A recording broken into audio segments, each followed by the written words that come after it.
Assalamu alaikum class. This is your teacher, lecturer Asif here. A very warm welcome. Today we will be having our ninth lesson on reading skill and we will be learning to predict the meaning of the text with the help of discourse markers. Now let's see what are discourse markers and we will learn about discourse markers by having a look at this conversation which is taking place among a few friends. Friend, friend A says, so I've decided I'm going to go to the bank and ask for a car loan. The second friend B, he responds, that sounds like a good idea. And then the third question C, he says, well, you need a car. And then the next friend B, he responds, right. And then friend A says, anyway, I was wondering if either of you would teach me how to drive.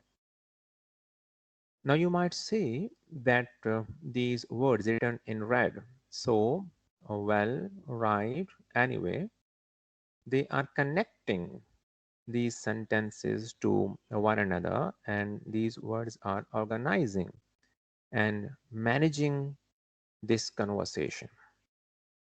These words, so, well, right, anyway, which are connecting, organizing, and managing this conversation, these words are called discourse markers.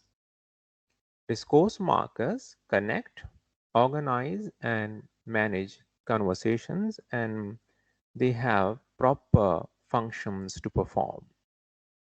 Let's see what is the function of so. So marks the beginning of a new part of the conversation. We open a new conversation or a new part of conversation by using so. Well marks a change in the focus. You see, before the use of well, our focus was on asking for a car loan. And well changed our focus. Here, now our focus has changed from asking for a car loan to needing a car. You need a car, right? And well marks a change in the focus from getting a car loan to needing a car. And then right marks a response.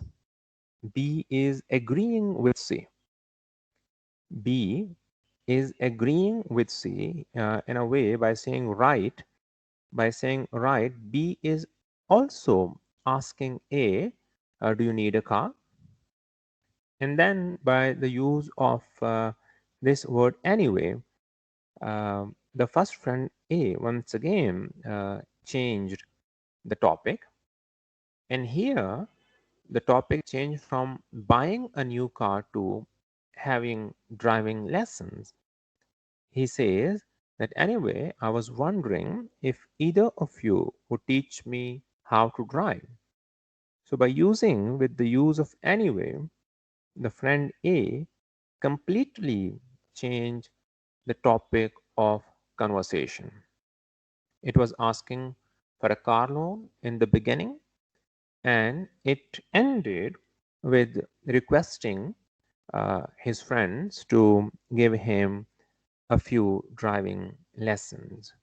So these words or phrases like anyway, right, okay, as I say, to begin with, which are used to connect, organize, and manage conversations, text.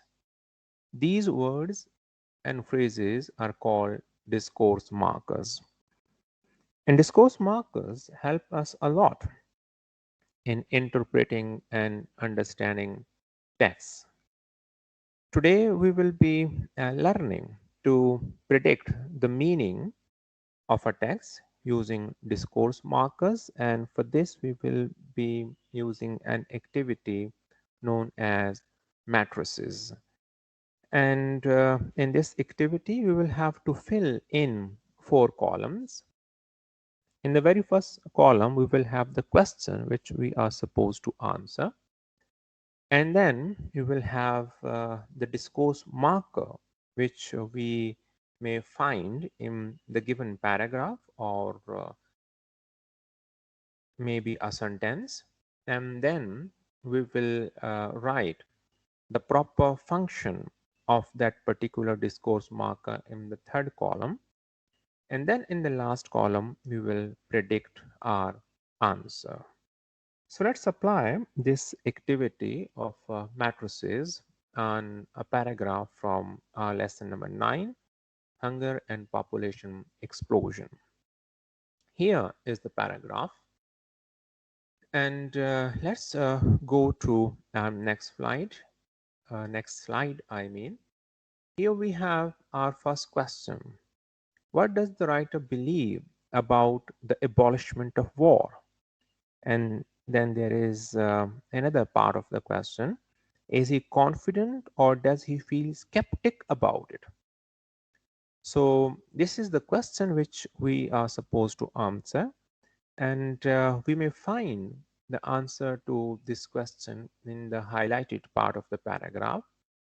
We have the power to abolish war if we have the will.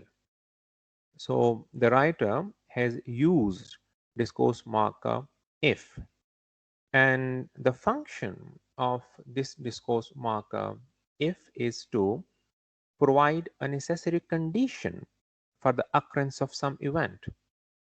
Here in the paragraph, we might see that the event is abolishment of war, and writer is giving the necessary condition for abolishment of war after this discourse marker if. So our predicted answer may be that the writer feels skeptic about it. By it we means about abolishment of war. The writer is doubtful about it. He couples the abolishment of war with human will, and his use of if expresses his skepticism, his doubt. So, by using this discourse marker, we may come to the conclusion that writer is not very confident about the abolishment of war because he is skeptic that humans have the will to abolish war. So we have come to this answer, which is given in the fourth column by taking help from this discourse marker if. Let's move to our next slide, and here we have another question for us. Why does the writer feel that the poor may make war on the rich? Why does the writer feel that the poor may make war on the rich? And we will have an answer to this question from the highlighted part of the paragraph, and it says, but if one group of people continues to get poorer and sees its families and friends suffering great distress and unnecessary death, while another group of people in the world gets richer, we are creating a situation which encourages the poor to make war on the rich. Here we see that the writer has used this discourse marker while, and the proper function of while is that it means that two events are occurring at the same time. On one side, people are getting poorer, and on the other side, people are getting richer. So these two events, people are getting poorer and the rich people are getting richer. These two events are occurring at the same time. So our predicted answer may be the writer feels so. By so we mean that the poor may make war on the rich. The writer feels so because the poor are becoming poorer and the rich richer at the same time.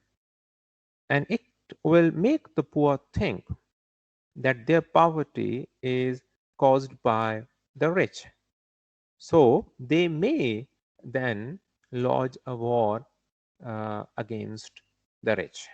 So this is how we came to this answer by taking help from the discourse marker which is used in this sentence. Let's move to our next question. Our next question is, how does the writer feel about the implementation of the only long-term answer? Why do you think so? So this question has two parts. In the first part, we people are asked, why does the writer feel, or how does the writer feel about the implementation of the only long-term answer? And then we are asked that whatever we think, why do we think so?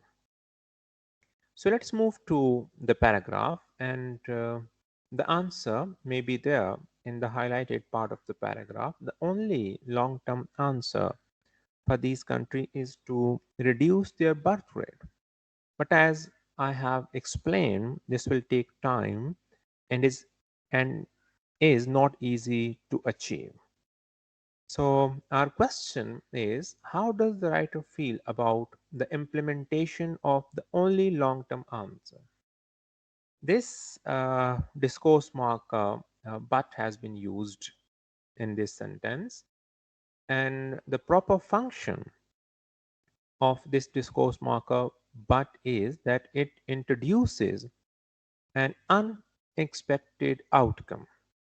So the writer is suggesting a long-term answer, and it is to reduce their birth rate. But after that, the writer uses this discourse marker but, and it means that the writer is expecting something opposite to her suggestion. So here we have predicted an answer that the writer feels least hopeful about the implementation of the only long-term answer.